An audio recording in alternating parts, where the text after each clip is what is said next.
Hello everyone, myself Rakhi Mishra. I am an immunologist, astrologist and a vastu analyst. आज हम बात करेंगे हमारे बच्चों के बारे में, उनकी पढ़ाई के बारे में कि हमें उनके कमरे के अंदर हम जो भी चीज़ें डेकोरेट करते हैं, बहुत सारी चीज़ें कई बार हम लगा देते हैं उनके कमरे में. ऐसी कौन कौन सी चीज़ें हैं जो हमें अवॉइड करनी चाहिए, नहीं रखनी चाहिए, जिससे हम अपने बच्चों पे इन चीज़ों के लिए तो नाराज़ ना हो कि उनका कंसंट्रेशन नहीं बनता है, या फिर आप बहुत ज़्यादा गेम्स में ध्यान देते हो, या फिर आप गैजेट्स में ध्यान देते हो. इस तरह की चीज़ें, इस तरह की शिकायतें, इस तरह की परेशानियां हमें हमारे बच्चों के साथ ना हो. क्योंकि इस टाइम ये जो कोरोना काल है ना, इसमें बच्चे और पेरेंट्स का जहाँ कुछ हद तक रिलेशनशिप मजबूत भी हुआ है, वहाँ इन छोटे छोटे कारणों की वजह से, छोटे छोटे प्रॉब्लम्स की वजह से, क्योंकि बहुत ज़्यादा बच्चे गैजेट्स के साथ इन्वॉल्व हो रहे हैं और कहीं ना कहीं ना चाहते हुए भी हमें उन्हें फ़ोन, लैपटॉप्स, टैबलेट्स देने पड़ते हैं उनकी पढ़ाई के लिए. मजबूरी है हमारी भी और उनकी भी कि उन्हें पढ़ना पड़ता है, तो उनका स्क्रीन टाइम बहुत इंक्रीज़ हो रहा है. लेकिन इसके साथ उनके साथ जो प्रॉब्लम आ रही है वो है कंसंट्रेशन की प्रॉब्लम.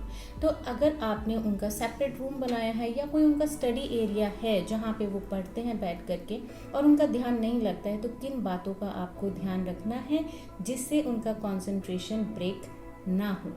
आइए जानते हैं. सबसे पहली चीज़ जो मोस्ट इम्पॉर्टेंट है वो है हमें उनके कमरे में ना मिरर अवॉइड करना है. मिरर है क्योंकि मिरर को हम लोग वाटर एलिमेंट मानते हैं, और जहाँ पे जैसे वाटर आप देखिए कभी भी स्थिर नहीं होता, हल्के फुल्के मूवमेंट्स उसमें होते ही होते हैं. तो अगर हमें स्थिरता चाहिए तो हमें उनके कमरे से वाटर एलिमेंट में मिरर, या फिर अगर आपने कोई फाउंटेन उनके कमरे में प्लेस किया है तो वो वहाँ से आप तुरंत हटाएं. वाटर एलिमेंट कि कोई भी चीज़ें हमें हमारे बच्चों के कमरे में नहीं चाहिए उनके कंसंट्रेशन को इम्प्रूव करने के लिए. दूसरी बात हम करते हैं वो है गैजेट्स. कई तरह के गैजेट्स पेरेंट्स अपने बच्चों के कमरे में रखते हैं, जैसे फ़ोन हो गया, लैपटॉप हो गया. लेकिन जब भी बच्चा कोई भी चीज़ याद करने बैठता है, अगर वो स्टडी कर रहा है, उसे लैपटॉप की ज़रूरत है, तब अलग बात है. बट अदरवाइज स्टडी टाइम में जब वो पढ़ाई करते हैं, याद कर रहे हैं, मेमोराइज करना है उनको कोई चीज़, तो उनके कमरे से आप गैजेट, खास तौर पे फ़ोन, लैपटॉप्स, या फिर इसके साथ साथ आप कोई म्यूज़िक सिस्टम, एलेक्सा, इस तरह की चीज़ें हैं, क्योंकि कहीं ना कहीं उनका बार बार दिमाग इन चीज़ों की तरफ डाइवर्ट हो जाता है. चलिए थोड़ा सा सॉन्ग सुन लेते हैं, कुछ सर्च कर लेते हैं. सर्च इंजन भी तो बहुत ज़्यादा बच्चों को डिस्टर्ब करता है कि छोटी छोटी चीज़ों पे वो अपनी क्वेरीज कहीं नोट डाउन करके नहीं रखते. उनको लगता है कि साथ के साथ ही हम लोग ये कर लेते हैं. बट आप उनके अंदर गैजेट्स हटा करके ये हैबिट डालिए कि एक साथ वो अपने क्वेरीज को नोट डाउन करें और उसके बाद ही उनको एक बार में सर्च करें, जिससे उनका वो पर्टिकुलर टाइम जो इम्पोर्टेंट टाइम है, स्टडी टाइम है, वो ख़राब ना हो. इसके साथ है उनका जो बेड है, सोने की जो दिशा है, वो सही होना बहुत ज़रूरी है. क्योंकि जितनी अच्छी नींद बच्चे लेंगे, जितना रिलैक्स माइंड से वो सोएंगे, और उतना ही रिलैक्स वो सुबह उठेंगे. अगर बहुत प्रेशर है माइंड में उनके, उनको लग रहा है कि सुबह उठ को ये काम करना है, सुबह ये काम करना है, या कोई एग्ज़ाम है, रिलैक्स्ड मोड में नहीं है, तो वो अच्छे से पढ़ने की बजाय चीज़ों को और अपने साथ अपने ऊपर हावी होने देंगे.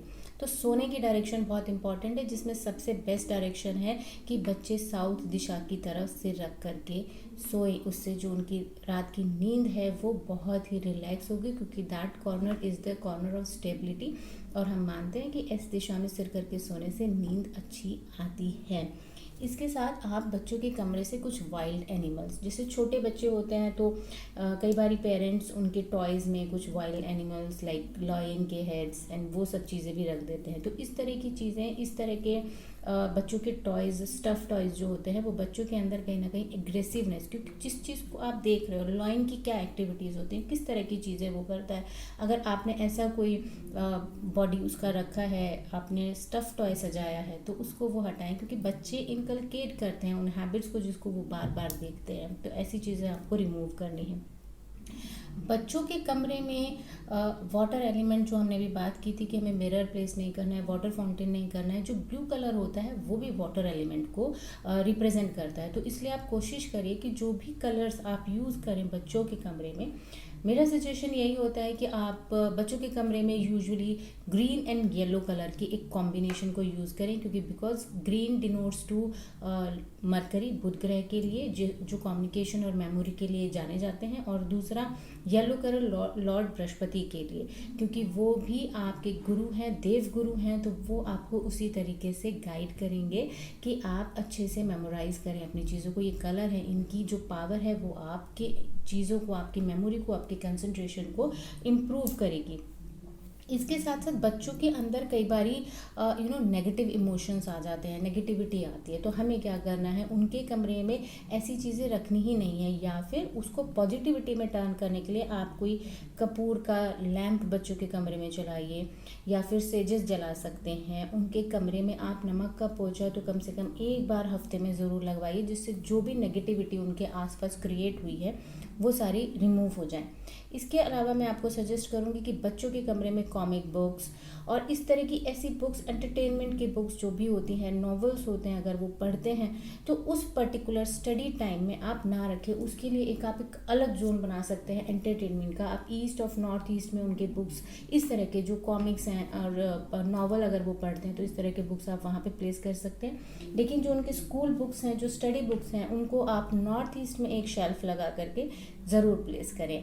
आपके बच्चों की कंसंट्रेशन भी बढ़ेगी और आप उनके नंबर भी इम्प्रूव होंगे, उनकी रैंक भी इम्प्रूव होगी। बहुत छोटे छोटे टिप्स हैं, आप उन्हें अपना सकते हैं और अपने बच्चों के बीच की जो बॉन्डिंग है उसको मजबूत कर सकते हैं, क्योंकि नॉर्मली पेरेंट्स अपने बच्चों को पढ़ाई की ही वजह से डांटते हैं ज़्यादातर। तो ये जब पढ़ाई उनकी नॉर्मल होगी, अच्छी होगी, वो कंसंट्रेशन के साथ पढ़ेंगे, नंबर अच्छे आएंगे, रैंक्स इम्प्रूव होंगी, तो नो डाउट पेरेंट्स और बच्चों की रिलेशनशिप भी इम्प्रूव होगी। ये छोटे छोटे टिप्स ज़रूर अपनाइएगा and do let me know कि कैसे लगे आपको हमारे ये tips. Thank you very much. Stay happy and stay blessed.